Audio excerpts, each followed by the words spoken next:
Ele sofreu de maneira incompreensível no Getsemane e no Calvário, por vocês.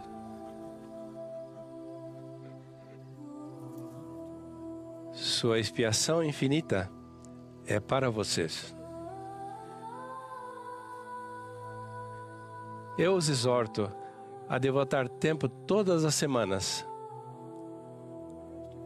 pelo resto de sua vida, para aumentar sua compreensão da expiação de Jesus Cristo.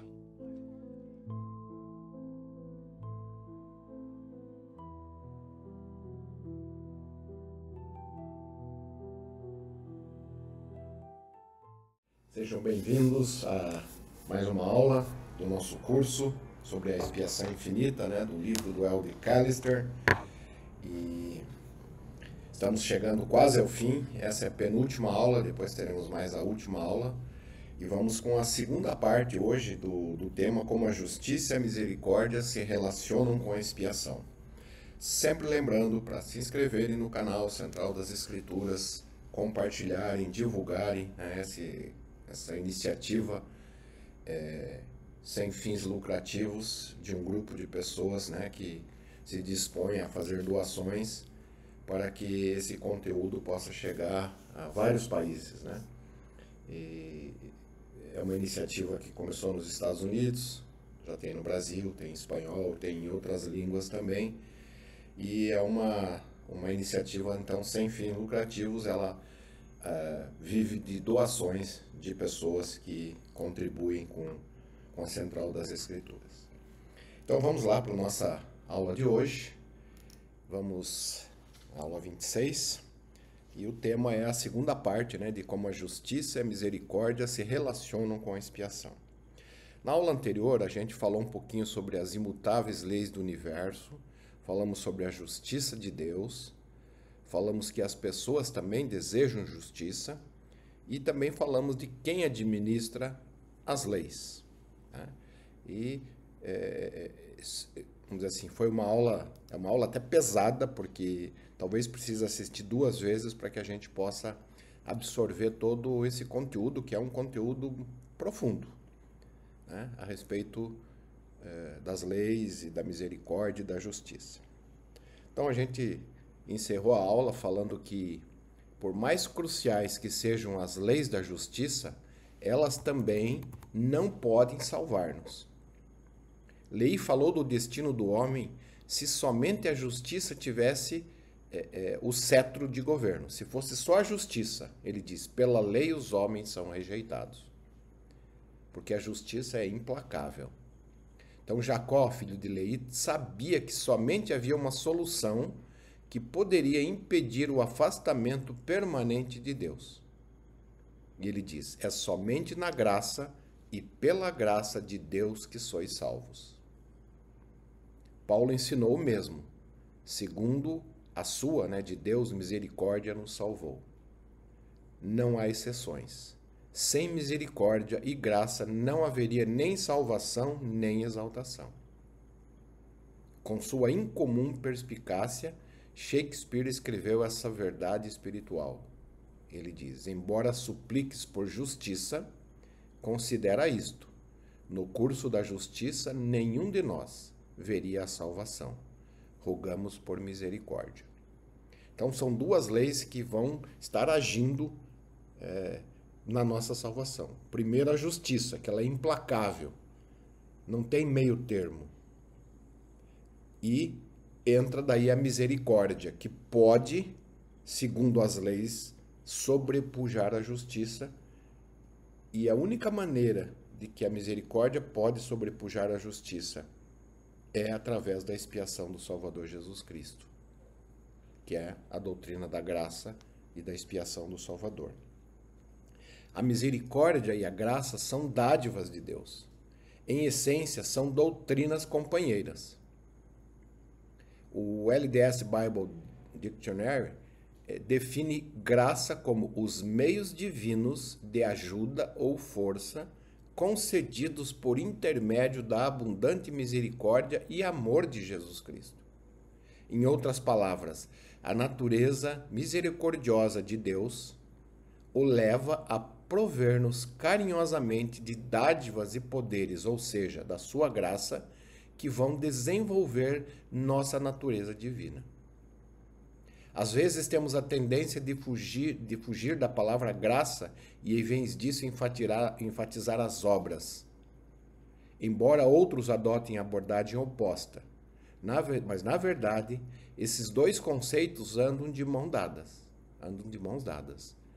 Quando o salva-vidas estende uma vara para o nadador que se afoga, esse deve estender a mão e agarrar-se a ela, se quiser ser resgatado.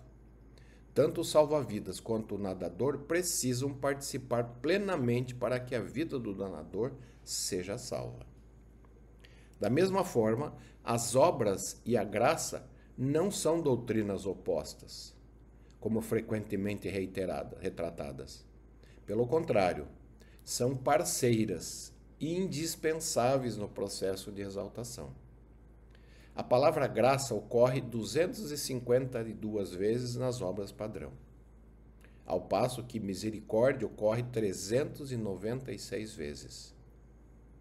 Fica evidente que essas palavras não são princípios do Evangelho descritivos ou secundários.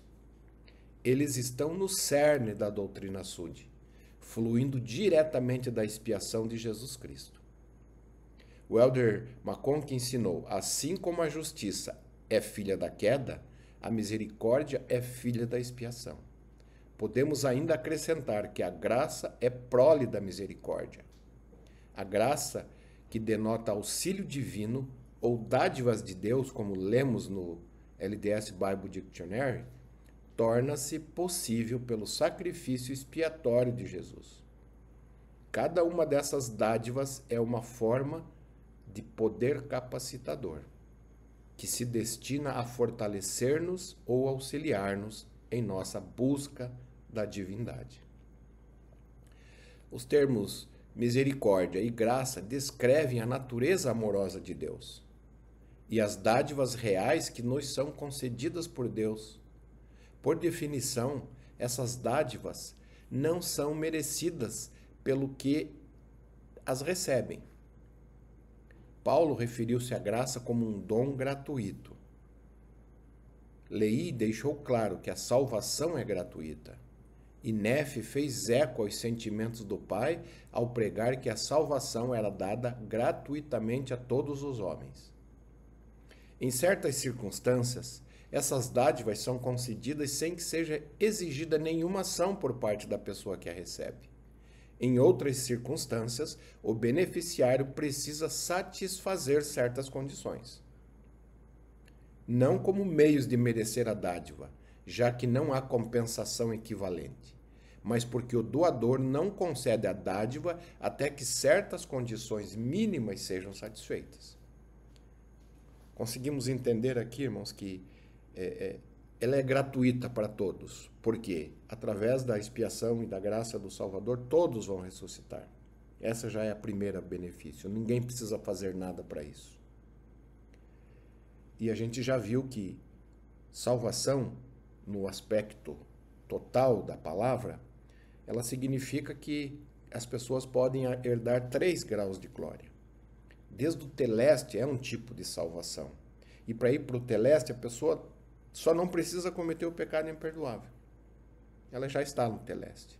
Agora, para adquirir os outros graus, precisa uma compensação, para que a justiça aceite que a misericórdia pague o preço para que nós possamos galgar graus mais elevados. Então, precisa que uma compensação equivalente, que é o nosso arrependimento, enfim, as coisas que nós nos tornamos, na verdade. Tá? Claro que as obras vão estar envolvidas nesse aspecto. Esse é o espírito no qual Nefe aconselhou, dizendo: sabemos que é pela graça que somos salvos, depois de tudo que pudermos fazer. Em outras palavras, contribuímos para a nossa salvação, mas não a merecemos.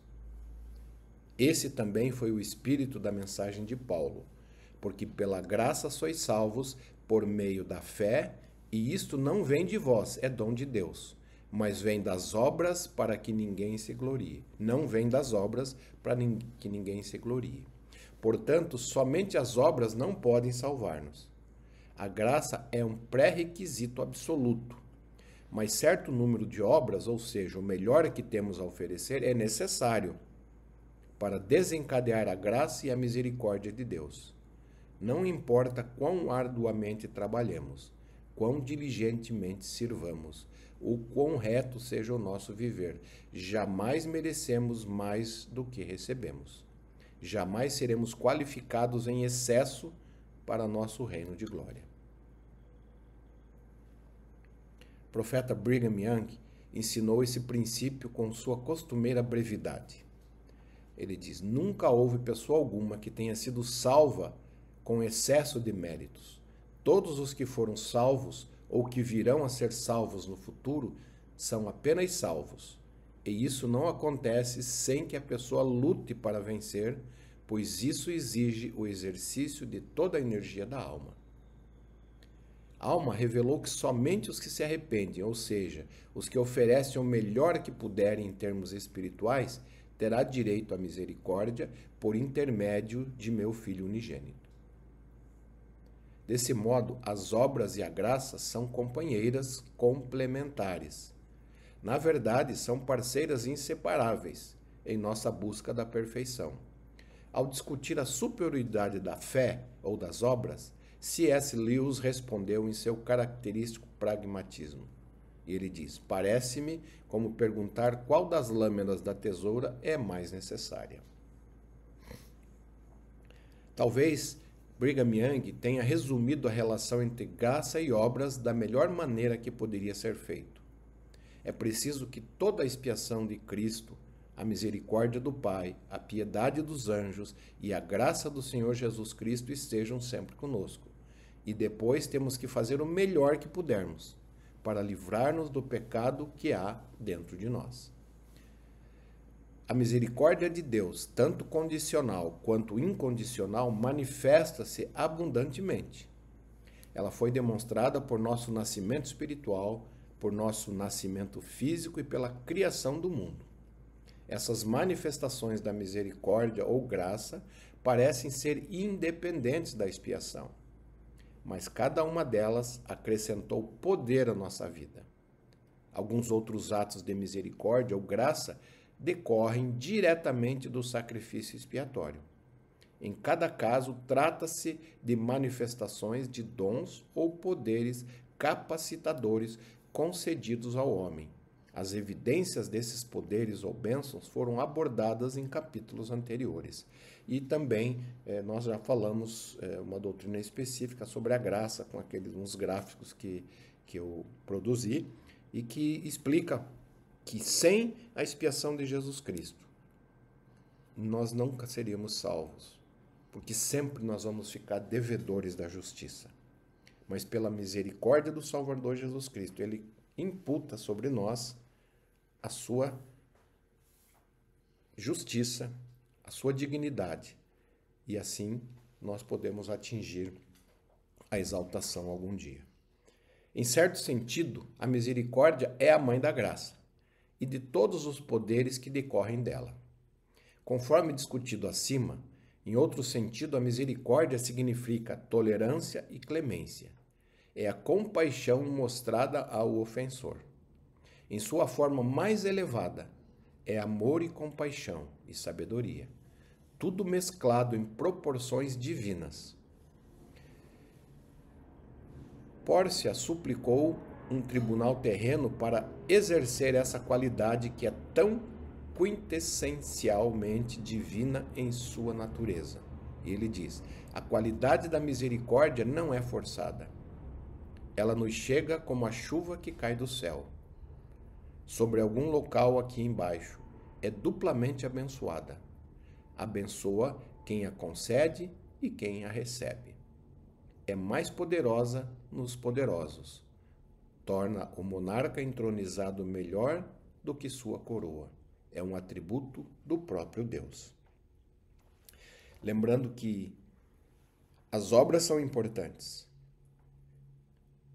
mas o mais importante é nos tornar. E claro, quando nos tornamos, as obras nos acompanham. Mas só as obras não ajudam a nos tornar. Isso é importante. E sem a misericórdia nós nunca vamos nos tornar. Esse atributo estava plenamente, a compaixão e tolerância, estava plenamente operante no Salvador em todos os momentos. Ele parecia ter invocado seu vasto reservatório de poder celestial, descido da cruz e se vingado dos seus perseguidores com furiosa indignação. Estaria justificado em fazê-lo, mas a misericórdia e não a vingança era seu cetro governante. Neemias falou dessa benevolência ilimitada de Deus, dizendo: Tu, ó Deus, perdoador, clemente e misericordioso. Davi usou essa mesma imagem. Diz ele: Tu, Senhor, és bom e pronto a perdoar e abundante em benignidade. Podemos quase visualizar a imagem retratada nessas escrituras. Deus zelando ansiosa eternamente por suas criações, de modo a detectar todo ato justo ou pensamento benevolente que possa ser recompensado em abundante medida. Ele está constantemente buscando o bem. Suas entranhas de misericórdia cobrem toda a terra.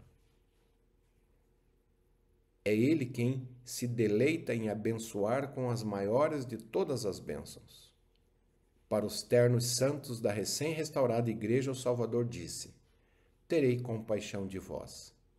Para minha glória e para a salvação das almas, perdoei-vos vossos pecados.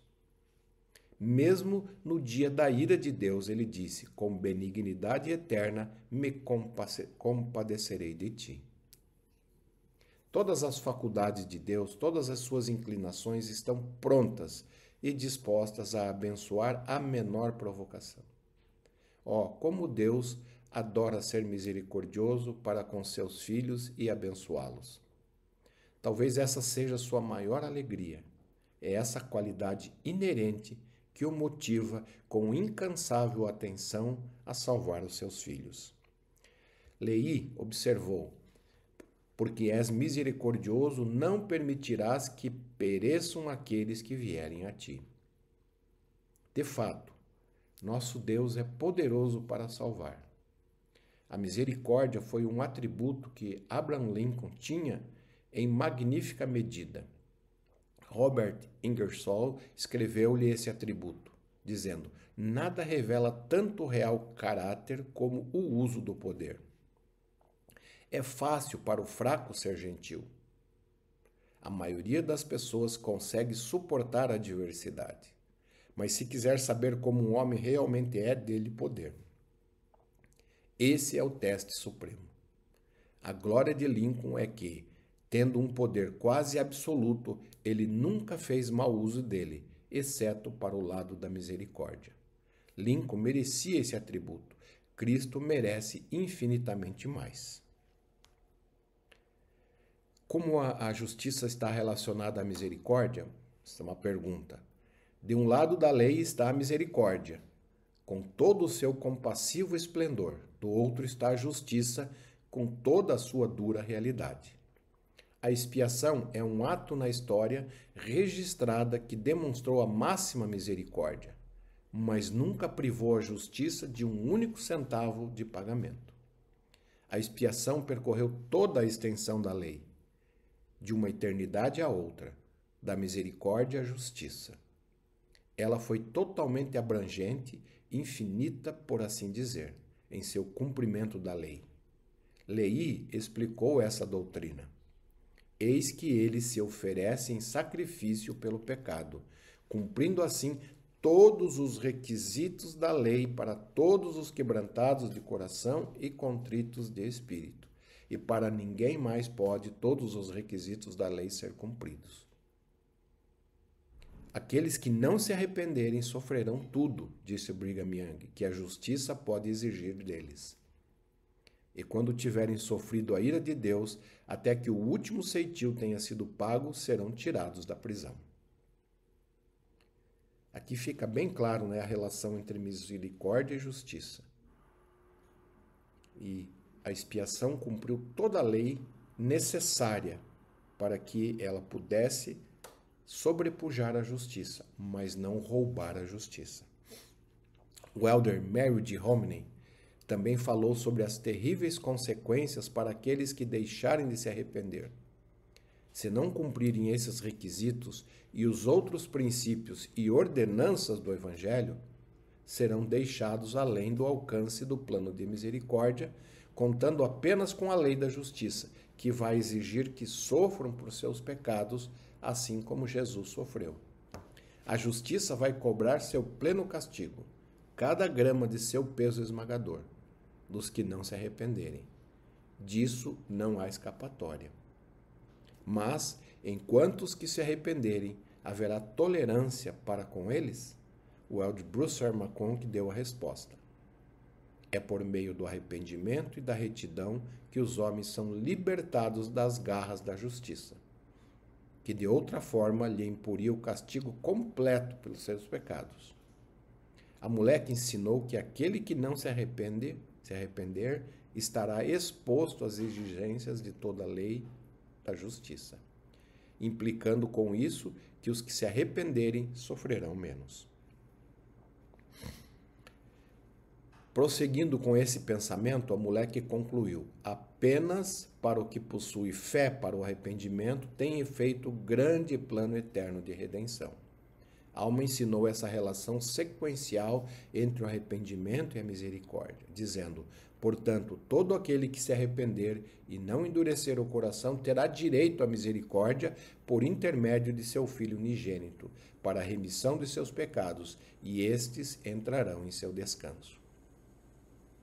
A pessoa que não se arrepende é como o criminoso que é forçado a servir todos os anos, todos os meses, todos os dias de sua pena de 10 anos.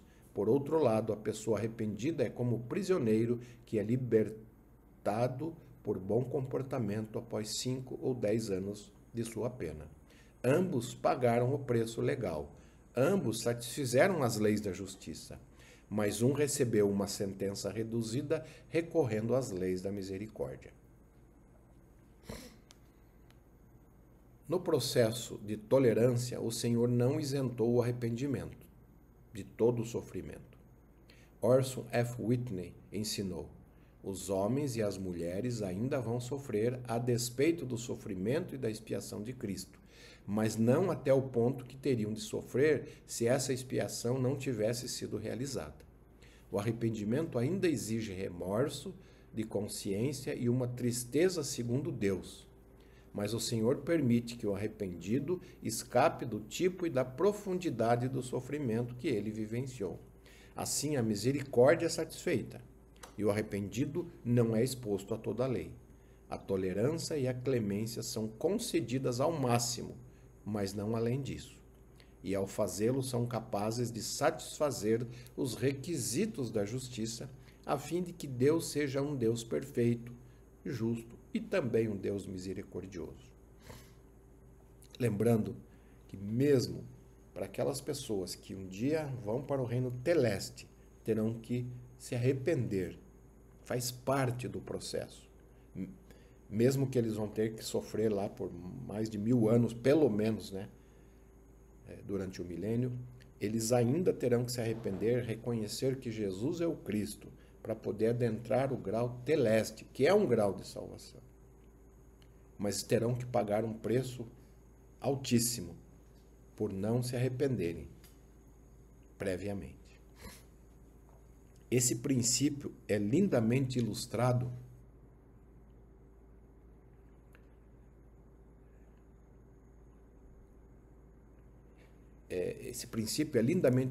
numa parábola contada pelo elder Boyd K. Packer, que foi um apóstolo. Ele conta a respeito de um homem que fez uma dívida substancial a fim de adquirir alguns bens que muito cobiçava. O homem foi advertido a não fazer a dívida, mas sentiu que não poderia esperar para ter seus luxos da vida. Precisava tê-los imediatamente. Assim, um contrato de que pagaria a dívida no que lhe pareceu ser um futuro distante. A data do pagamento parecia bem longe no futuro, mas à medida que os dias se passaram, a ideia do credor começou a assombrar a mente do que se endividara. Por fim, como sempre acontece, chegou o dia do acerto de contas. O endividado não tinha meios para pagar. O credor ameaçou confiscar os bens do devedor se o pagamento não fosse efetuado. O endividado suplicou por misericórdia, mas de nada adiantou. O credor exigia justiça, a dura e flexível justiça, a qual tinha direito. O credor então lembrou ao devedor que ele havia assinado o contrato e concordado com as consequências. O devedor respondeu que não tinha meios de pagar a dívida e implorou perdão. O credor não se deixou abalar. Não haverá justiça se a dívida fosse perdoada. Bem naquele momento, quando todas as avenidas de escape pareciam ter desaparecido, um libertador apareceu em cena. O Elder Packer continua a parábola da seguinte maneira: o devedor tinha um amigo e ele veio em seu socorro. Conhecia bem o devedor, sabia que era imprevidente. Ele achava que fora tolice da parte do amigo colocar-se naquela situação difícil. Contudo, ele queria ajudar porque o amava. Ele se colocou entre os dois homens, olhou para o credor e fez a oferta: pagarei a dívida se você liberar o devedor do contrato, para que não mantenha suas posses e não vá para a prisão. Para que mantenha suas posses e não vá para a prisão. Enquanto o credor avaliava a oferta, o mediador prosseguiu: você exigiu justiça. Embora ele esteja impossibilitado de pagar, eu o farei. Você terá sido tratado com justiça e não poderá pedir mais, pois não seria justo. E assim o credor concordou. O mediador voltou-se para o devedor: se eu pagar sua dívida, aceita-me como seu credor? Claro que sim, exclamou o devedor. Você me salvou da prisão e me mostrou misericórdia. Então disse o benfeitor: você pagará a dívida para mim, e eu estabelecerei as condições. Não será fácil, mas será possível. Vou providenciar um meio. Não precisará ir para a cadeia. E assim o credor foi reembolsado integralmente. Houve justiça, nenhuma cláusula contratual foi violada. Ao devedor, por sua vez, foi concedida a misericórdia. Ambas as leis tinham sido cumpridas. Como havia um mediador, a justiça recebe sua parte integral e a misericórdia fora plenamente satisfeita. O devedor dessa história não recebeu perdão total da sua dívida, mas pela intercessão do amigo, os termos de pagamento se tornaram mais aprazíveis. E quando esses termos foram satisfeitos, a dívida foi cancelada. Da mesma forma, o Senhor nos possibilitou pagar nossa dívida em termos mais misericordiosos por meio do divino princípio do arrependimento. Ele sempre oferece a máxima misericórdia sem jamais prejudicar as exigências da justiça. O presidente John Taylor falou dessa relação entre a justiça e a misericórdia no contexto do Evangelho. Disse ele: justiça, julgamento, misericórdia e verdade, tudo se harmoniza como atributos de Deus. A justiça e a misericórdia se encontraram, a retidão e a paz se beijaram. Eliza R. Snow ensinou essa mesma verdade celestial de forma lírica, num hino: que glorioso celestial, o plano do Senhor, perdão, justiça, redenção ao pobre pecador. O Salvador roga misericórdia para nosso caso. Ele é nosso advogado. Ele é o campeão da nossa causa como ninguém poderia ser. Vimos advogados diante de tribunais terrenos, meros mortais que defendem seus casos com fascinante suspense, cuja lógica é inatacável, cujo domínio das leis é desconcertante e cujos poderosos apelos são irresistíveis. Diante esses mortais, os jurados se maravilharam, quase sem fôlego, acompanhando cada movimento, cada olhar, cada palavra articulada, cada súplica emocionada. Mas esses advogados, que são quase heróis hercúleos para seus clientes, não se comparam com aquele que defende nossa causa no alto. Ele é o perfeito proponente a comparecer por nós perante a face de Deus.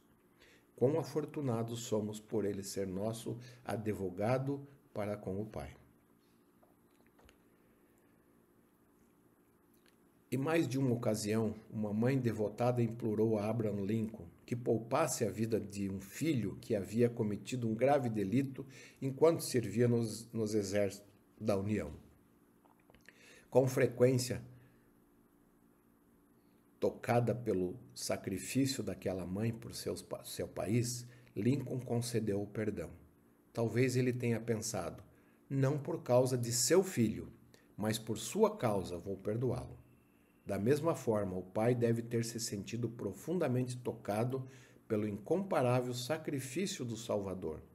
Tal como a mãe que suplicava a vida do filho, o Salvador roga pela vida espiritual de seus filhos espirituais.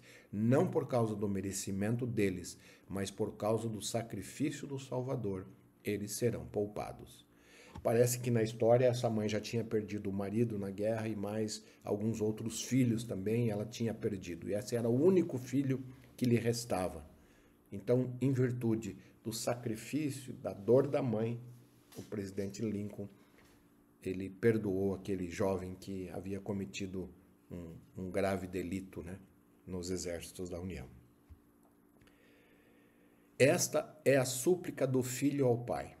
Está lá registrado em Doutrina e Convênios. Diz ele, ouvi aquele que é o advogado junto ao pai, que está pleiteando a vossa causa perante ele, dizendo, Pai, contempla os sofrimentos e a morte daquele que não cometeu pecado, e em quem te rejubilaste.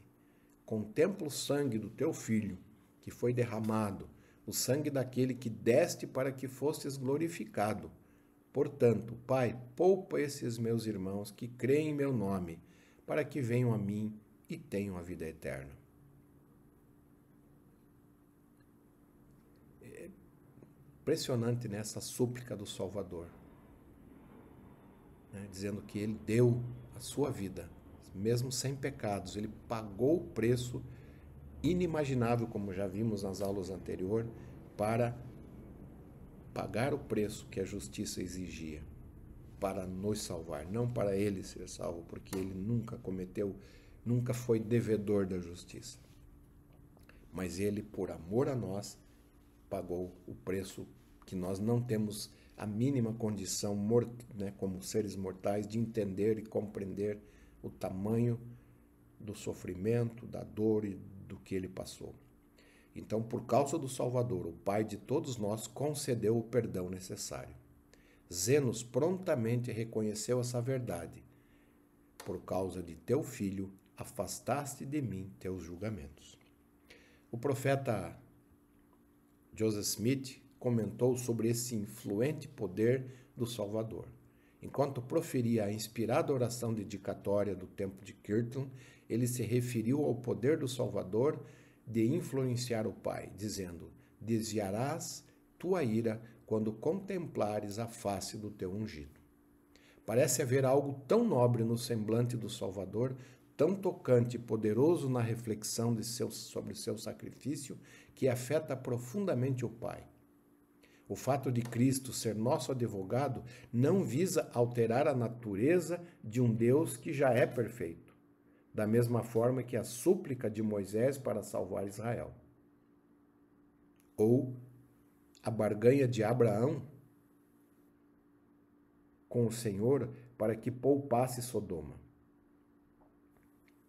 Não transformou Deus num ser mais misericordioso ou compassivo. As Escrituras declaram claramente, apesar de seus pecados, minhas entranhas estão cheias de compaixão por vós. Independentemente da iniquidade do homem, as entranhas de Deus já estão cheias de compaixão, antes que qualquer súplica ou defesa tenha início. Se a natureza de Deus não é alterada por essas ações, então por que Cristo defende e roga por nossa causa? Essa súplica pode abrir para Deus as portas que de outra forma estariam fechadas pelas leis da justiça. Por exemplo, a fé abre a porta para os milagres. Moroni declarou: pois se não houver fé entre os filhos dos homens, Deus não pode fazer milagres entre eles. Um pedido abre as portas da revelação. Se pedires, receberá a revelação sobre revelação. E através disso, né, da misericórdia e do pleito do Salvador Jesus Cristo, abre-se as portas para que Deus não se torne injusto e cumpra toda a justiça. De modo semelhante, a defesa, quando combinada com o sacrifício do Salvador, abre a porta para o perdão divino. Pode ser que, pelas leis da justiça, uma defesa seja um pré-requisito necessário para invocar a misericórdia de Deus. Uma manifestação de que aquele princípio eterno, de que todos os recursos disponíveis precisam ser esgotados antes de fazer o uso dos poderes do céu. Em outras palavras, pode ser que o homem, ou seu divino advogado, precisa defender seu caso da melhor forma possível antes que o perdão divino seja concedido. Assim, pode ser que o ardor da súplica do Salvador por misericórdia, aliado ao seu infinito sacrifício, permita que o Deus do céu, pelas leis da justiça, responda de igual modo. É um cumprimento da verdade que se encontra nas Escrituras de que a misericórdia se compadece da misericórdia. A fé precede milagres, o pedido desencadeia a revelação e a súplica leva ao perdão. Pode haver ainda outro motivo para a defesa de um advogado, particularmente a de Cristo. Ela proporciona um elo espiritual entre Cristo e seus filhos que não pode ser alcançado de nenhuma outra maneira. É esse elo que une nossos corações e nossas almas. Quem entre nós poderia vê-lo, suplicar por nossa causa com fervorosa paixão? Escutá-lo relatar os dolorosos eventos do Getsemane, ouvir suas expressões de irrestrito amor e não sentir um parentesco espiritual com ele? Como resultado da expiação e de sua atuação como nosso advogado no dia do juízo, quando o destino eterno de todos estiver na balança, o Salvador se interporá entre eles e a justiça. Ele então vai interceder pelos filhos dos homens, vai suplicar pelo perfeito equilíbrio entre misericórdia e justiça. Ele será o advogado e a esperança de salvação de cada homem. São temas bem profundos que precisamos estudar cada vez mais, graças ao livro de Mórmon, aos profetas que escreveram no livro de Mórmon. Temos maior conhecimento de como que a justiça e a misericórdia são exercidos. A justiça não pode ser roubada num centil, num centavo sequer. Tem que ser completamente paga. E isso só foi possível mediante a expiação do Salvador Jesus Cristo, que pagou um preço inimaginável para que ele pudesse pleitear, dizendo: eu paguei a dívida. Mas temos a contrapartida de que precisamos fazer o melhor que nós pudermos, nos arrepender e procurar nos tornar cada vez mais semelhantes ao Salvador Jesus Cristo. E assim, a misericórdia pode sobrepujar a justiça que de outra forma iria implacavelmente nos condenar. Então, através da expiação,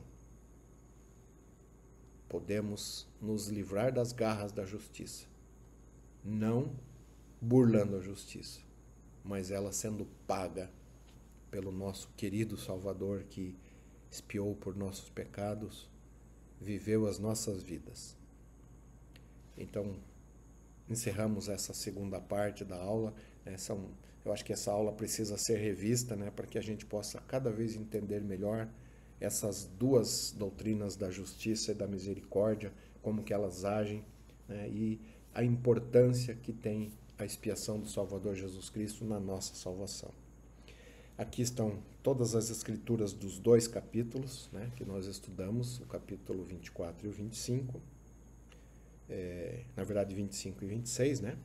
E também aqui estão as referências, se alguém quiser buscar, as referências que foram citadas, as notas, né, dos capítulos. Então, vocês podem dar um print e dar uma estudada.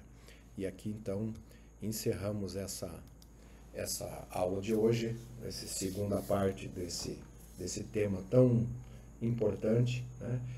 Eles estão descritos lá em 2 Nef 2, 2 Nef 9, Alma 34 e Alma 41, 40 e 41, mas principalmente a Alma capítulo 34, ele dá uma visão bastante clara sobre a justiça e a misericórdia. Então fica como um estudo de casa aí para cada um de nós poder buscar mais sobre isso. E aqui deixamos essa aula de hoje em nome de Jesus Cristo. Amém.